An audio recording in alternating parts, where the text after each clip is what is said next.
antes eu era mais gordinha e eu sofri muito bullying, o povo chamando de baleia.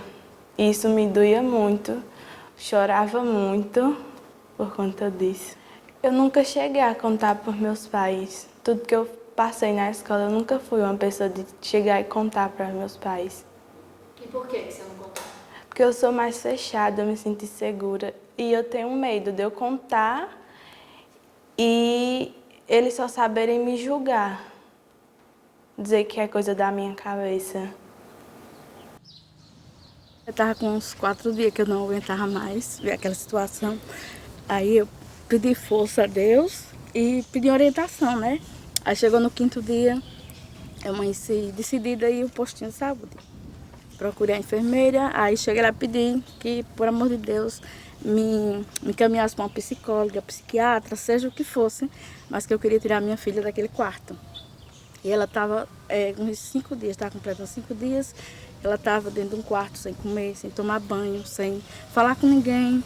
Encarar foi uma coisa bem difícil para mim, porque eu achava que não ia cair numa coisa dessa.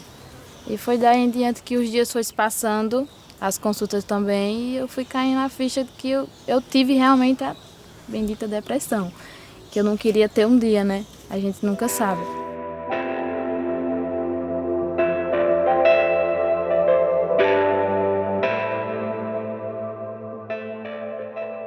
O adolescente, ele é uma faixa etária que é meio estigmatizada, meio deixada de lado, assim, por alguns profissionais, porque muitos, inclusive os pais, têm um preconceito dizendo que o adolescente é aborrecente, né? A gente já ouviu muito falar nisso.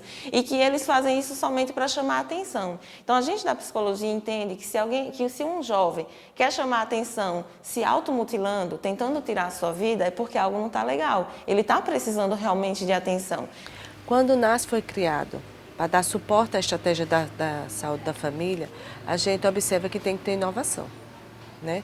Então, assim, o SUS ele veio para fazer mudanças na sociedade, né? E cabe à gestão municipal fazer a implementação dessa política. Então, para mim, os adolescentes que procuraram foi porque os psicólogos, os demais profissionais inseridos na equipe do NASF, eles foram até a escola. E eles viram a necessidade, porque o adolescente ele não procura o serviço, nós que procuramos a demanda. Então a gente procurou a demanda pela necessidade que foi repassado das escolas para os profissionais. Então assim, eu acho que esse é o nosso papel, é procurar ações e serviço, criar programas inovadores na gestão do SUS e mostrar que aquilo dá certo. Então a gente pensou em setembro de 2017 em fazer algo mais atrativo e que a gente se afastasse um pouco do posto de saúde, que eles não gostam muito, e da escola também, para não ficar como se fosse algo de obrigação, porque muitos deles acham que a escola é obrigação. Então a gente pensou nesse ambiente aqui do auditório, que tem uma carinha de cinema, já que a cidade não tem cinema, então ficava como um atrativo a mais para esses adolescentes, e a gente decidiu fazer esse encontro uma vez por mês, reunindo esses adolescentes e discutindo através de filmes, das artes, as temáticas que demonstram os conflitos da adolescência. No grupo a gente atua por meio de a metodologia principal é o filme, né? Mas a gente utiliza outras ferramentas também. E aí nessas ferramentas a gente, no caso na minha área de atuação, eu tento perceber como estão as relações familiares, né, em que contexto esses adolescentes estão e de que forma esse contexto tem influenciado no processo de saúde e doença deles. Eram encaminhados pelas unidades básicas para as psicólogas, eram de adolescentes com ideação suicida e que se autolesionavam, né? E aí trabalhar com adolescente não é fácil, né? Está ali numa fase de constantes mudanças, né?